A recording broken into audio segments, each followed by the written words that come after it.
Ayman Khan here for Seconds Out with the one and only Johnny Nelson. Johnny, sir, how you doing? I'm good. Back down in London again. It's a busy week or so I'm back and forth, so I'm good. Busy week, very busy week. Some boxing, always developing. A big developing story that's coming out right now is with Amir Khan.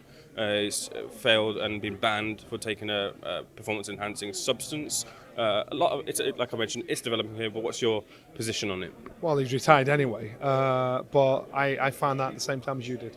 You know, I'm as surprised, and that's the same questions you have. How comes we're just finding this out now? Who knew what? All I can do is speak from an ex-fighter's point of view and express my frustration of this kind of shadow over a shadow in our sport, a sport I love, and what can be done. Something has to be done because this will happen time and time again.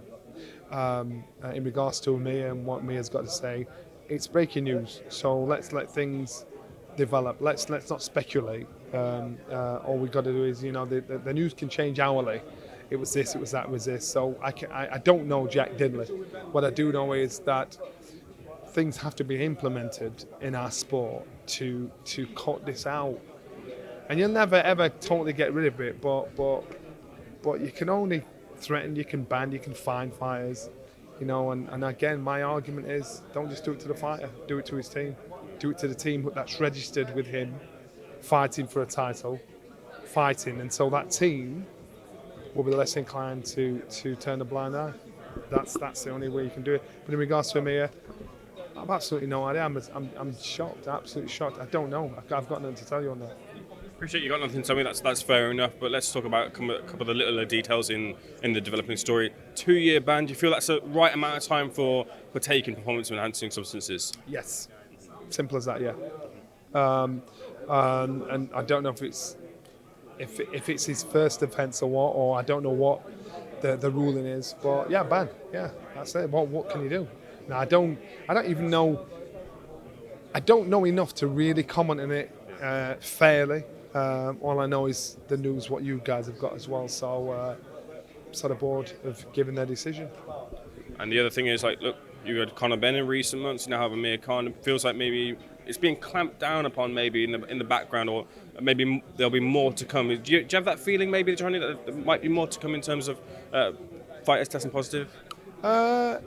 Yes, without a doubt, and that's what I said. This is why the board need to make it tight and get a stranglehold on it to say, right, it's not just because we're just talking about Amir Khan, we're just talking about Conor Benn. You're not talking about the nutrition, the dietitian, the team. You know, so if these people think my reputation and my job is at risk by associating with somebody that I think might be cheating, then they'll be less inclined to work with them, and they'll think, no, I'm stepping off. You know, because if this is the case, I'm quite sure Conor, Amir, you know, I'm quite sure they'd have had counsel. You know, do this, do that, do this. Someone would have had to tell them to do this. So this is where you gotta corral that team to say, look, it's your responsibility. Check your fighter.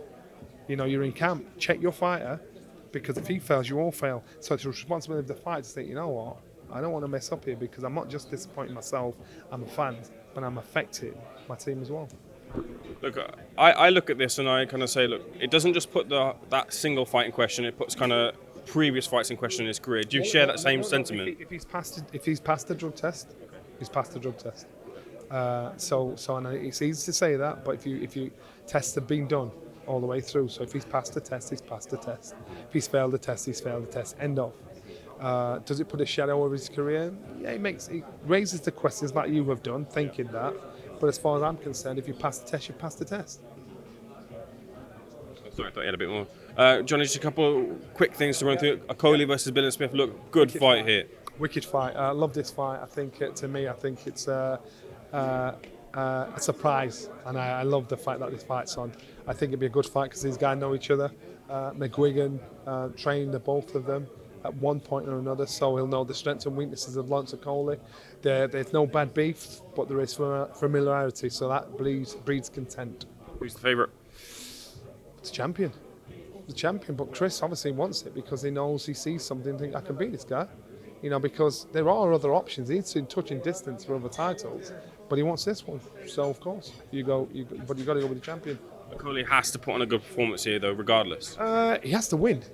Every fight is a risk. He has to win, and that's it. Because he can find himself in a who needs him club. Now his style is awkward. His style is unorthodox. He's a powerful puncher. People don't want to box him. They've got to box him because he's got a title. If you lose that title, he's going to struggle to get opponents because he's too hard to fight.